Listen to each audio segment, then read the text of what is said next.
করতে পারবো, যাতে আমরা ভগবানের কৃপা লাভ করতে পারি সেই চেষ্টা করতে। সেই জন্য বলছে, যদি করবে কৃষ্ণ নাম সাধু সঙ্গ করো, ভক্তি মুক্তি সিদ্ধি কামি দূরে পড়ি হবে।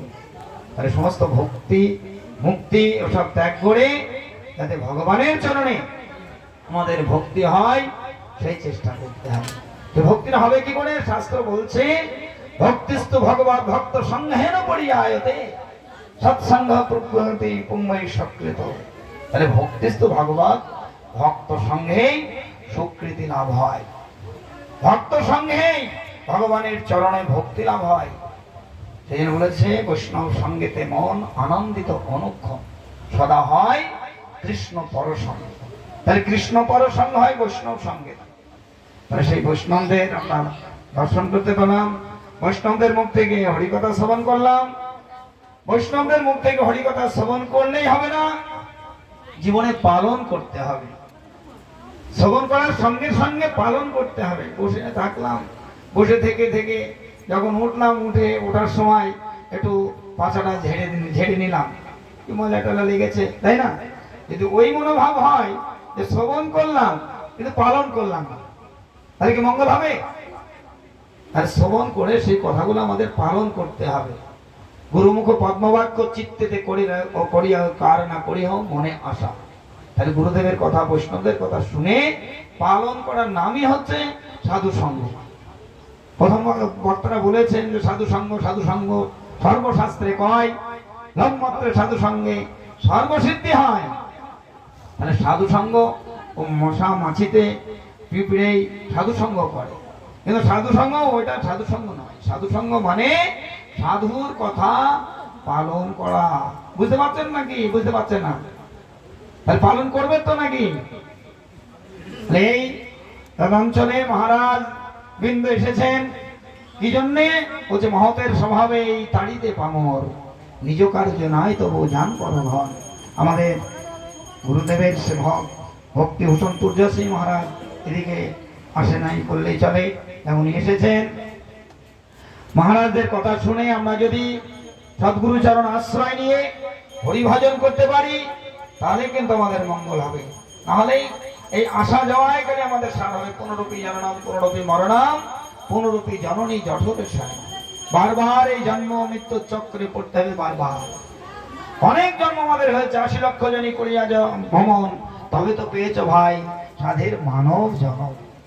80 লক্ষ জনই অতিক্রম করার পরে মানব জন্ম পাওয়া গেছে। জলজনাবলক্ষাণী সাবর লক্ষ বিংশতি ক্রিময় উত্তর সংখ্যা পক্ষী নাম 10 লক্ষ, 30 লক্ষানি পশু, 4 লক্ষানি মানব। তাহলে জলের মধ্যে আমাদের 9 লক্ষ বার জলজন্তুতে ভ্রমণ করতে হয়েছে। সাবর পাহাড় পর্বত দৃশ্যাদিতে 20 লক্ষ বার, ডাঙার কীট পতঙ্গ 11 লক্ষ বার জনিতে আমাদের ভ্রমণ করতে হয়েছে। পক্ষী নাম 10 লক্ষ, 30 লক্ষানি পশু। এইভাবে ভ্রমণ করতে করতে মানব জন্ম পেয়েছি। তাই পদকর্তা বলছে, 80 লক্ষ জনই করিয়া ভ্রমণ, তবে তো পেয়েছ ভাই সাধের মানব জন্ম। আর এই মানব জন্মটা অনেক অনেক সুকৃত বলে পাওয়া যায়। এই মানব জন্মটা পেয়ে যদি আমরা হরিভজন না করি, পদকর্তা বলছে, দুর্লভ মনুষ্য জন্ম লোভিয়া সংসারে, কৃষ্ণ না ভজিন দুঃখ কহিব কাহারে। দুর্লভ মনুষ্য মানে দেবতাদের দুর্লভ। এই দেবদুর্লভ মনুষ্য জন্ম আমরা পেয়েছি। আবার এই দেবদুর্লভ মনুষ্য জন্ম বলছে সার্থক হয় কিভাবে?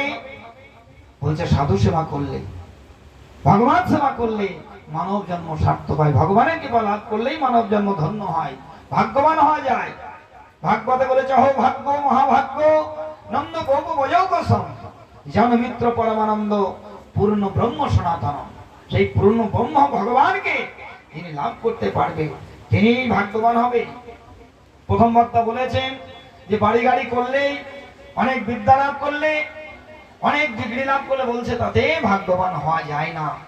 ভাগ্যবান হতে গেলে ভগবানের কৃপা চাই। নন্দ মহারাজ যেমন ভগবানের কৃপা পেয়েছিল, ভগবানকে পুত্র রূপে পেয়েছিল, সেই নন্দ মহারাজ ভাগ্যবান হয়েছে। উদ্ধব এই শ্লোকটা কীর্তন করছেন, যশোমতী মা ভাগ্যবতী হয়েছে। কেন না, সেই ভগবান যিনি অনাদির আদি গোবিন্দ, যিনি সর্ব কারণের কারণম, সেই ভগবানকে পুত্র রূপে পেয়ে স্নেহ ভালোবাসা দিয়ে স্তনদুগ্ধ পান করিয়েছে, সেই যশোমতী মা ভাগ্যবতী হয়েছে। আর ভাগ্যবতী ভাগ্যবান কারা হয়েছে না? ব্রজের গোপীগণ। তারা ভগবানকে লাভ করে তারা ভগবান সেবা করেছে, তারা ভাগ্যবান হয়েছে। আমরা যদি সেই ভগবানের কৃপা লাভ করতে পারি তবেই ভাগ্যবান হতে পারবে। তাই এখন এই সময় পর্ব চলছে, আমাদের ভক্তরা বলেছে চন্দন যাত্রার পর্ব। এই চন্দন যাত্রা আমাদের বিশেষ করে গৌড়ীয় বৈষ্ণবগণের কয়েকটা যাত্রা আছে। কি যাত্রা? যেমন গতকালকে শুরু হয়েছে অক্ষয় তৃতীয়া থেকে চন্দন যাত্রা মহামহোৎসব। চন্দন যাত্রা মহামহোৎসব কি? তাহলে চন্দন যাত্রা শুরু হলো। তারপরে সামনে আছে জগন্নাথ দেবের স্নান যাত্রা। এই জগন্নাথ দেবের স্নান যাত্রা হয়ে যাওয়ার 15 দিন পরে আবার জগন্নাথ দেবের রথযাত্রা। জগন্নাথ দেবের রথযাত্রার পরে আবার পুনর্রথযাত্রা, তারপরে বলদেবের রাজযাত্রা, ভগবানের মহারাজ যাত্রা। এইভাবে আমাদের ঝুলন যাত্রা আছে, ঝুলন যাত্রা, দোল যাত্রা। এই যাত্রাগুলোর মধ্যে যদি আমরা অংশগ্রহণ করতে পারি, এই ভগবানের এই যাত্রা যদি আমরা শ্রবণ কীর্তন করতে পারি, তবে আমাদের এই দেবদুল্লভ মনুষ্য জন্ম সার্থক হবে। ভগবান ভক্তের সেবা নেবার জন্যেই এমন সব লীলা করে থাকেন। মাধবেন্দ্র পরিবার যদি আজকে না আসতো, তাহলে ভগবানের এই এত সুন্দর মধুর যে চন্দন যাত্রা কথা আমরা জানতে পারতাম। ভগবান ভক্তকে বলছে, আমরা ভগবানের কেউ কেউ সেবা করি, সবাই করি না। যারা ভাগ্যবান তারাই ভগবানের সেবা করেন। আর ভগবান আবার সেই মাধবেন্দ্র পরিবারের মতো ভক্ত তো বলছে, বহুদিন মাধবের পথ করি নিরীক্ষণ, কবে আসি মাধব মোরে করিবে সেবন। সেই মাধবেন্দ্র পরিবার এমন স্বপ্ন পেয়ে ভগবানের বিপুল ভাবে সেবার আয়োজন করেছিল। সেই গোপাল নাথ, যে এখন নাথজি নামে প্রসিদ্ধ, সেই গিরিরাজ গোবর্ধনধারী যে গোপাল এখন নাথের দ্বারে সেবিত হচ্ছে, সেই নাথজি ভগবানই মাধবেন্দ্র পরিপালকে স্বপ্নাদেশ করেছিল। যাই হোক, সেই ব্রজবাসীদের নিয়ে ভগবানকে সেই গোফার মধ্যে গিরিরাজ পর্বতের কুঞ্জের থেকে উদ্ধার করে ভগবানের সেবা পূজার বিপুল ভাবে আয়োজন করল। দেখতে দেখতে 2 বছর কাল ওই সেবা চললো। মাধবেন্দ্র পরিপালের দ্বারাই সেবা নিলেন ভগবান। 2 বছর পরে আবার একদিন মাধবেন্দ্র পরিপালকে স্বপ্ন আদেশ করছে, মাধব, আমার শরীরের তাপ যাচ্ছে না, তুমি পুরী ধামে গিয়ে মালায় যে চন্দন নিয়েছে, সেই চন্দন আমার অঙ্গে লাগিয়ে আমার অঙ্গের তাপ দূরীভূত করো। তার মাধবেন্দ্র পরিপালের তখন বয়স প্রায় 80 বছরের কাছে। সেই মাধবেন্দ্র পরিপালের সেবা নেবে বলে ভগবান তাকে পরীক্ষা করে দেখলেন যে মাধবেন্দ্র পরিপাল সেবা করে কিনা করে। যাই হোক, ভগবানের এই স্বপ্নাদেশ পেয়ে মাধবেন্দ্র পরিপাল পুরী ধামের দিকে রওনা হয়ে ওই যমুনায় যে সাক্ষী গোপাল আপনার ক্ষীরচোরা গোপীনাথ আছে, ওই ক্ষীরচোরা গোপীনাথে ভগবান ভক্তের জন্য চুরি করেন সেটাও প্রমাণ করলেন। ক্ষীরচোরা গোপীনাথের কাহিনী রয়েছে, যে ক্ষীর চুরি করে ভগবান মাধবেন্দ্র পরিপালকে দিয়েছিল। আবার সেই মাধবেন্দ্র পরিপাল চন্দন নিয়ে এসে যখন ওই ক্ষীরচোরা গোপীনাথে তিনি অবস্থান করেছিলেন, আবার গোপাল বৃন্দাবন থেকে স্বপ্নাদেশ করলো, মাধবেন্দ্র ওই চন্দন কর্পূর তুমি যা নিয়ে এসছো আমি সব পেয়েছি, তুমি ওই চন্দন কর্পূর তুমি গোপীনাথের অঙ্গে লাগিয়ে দাও। গোপীনাথের অঙ্গ আর আমার অঙ্গ একই অঙ্গ। তখন এই স্বপ্ন পেল ওই গতকাল অক্ষয় তৃতীয়া, মাধবেন্দ্র পরিপাল ওই অক্ষয় তৃতীয়ার শুভ দিন থেকে ভগবান গোপীনাথের 21 দিন চন্দন লাগানোর কার্য করেছেন, সেবা কার্য। এই চন্দন আমাদের এখন 21 দিন চলবে। ভক্তবৃন্দ, আপনারা এই চন্দন যাত্রা দর্শন করতে আমাদের ডায়মন্ডহাটা গৌড়িয়া মঠে যাবেন, চৈতন্য রিসার্চ ইনস্টিটিউটে, মায়াপুর যেতে পারেন। সব জায়গায় এখন এই চন্দন যাত্রা মহামহোৎসব চলবে। বিশেষ করে আমাদের মায়াপুর যোগপীঠ মন্দিরে নৌকা বিহার হবে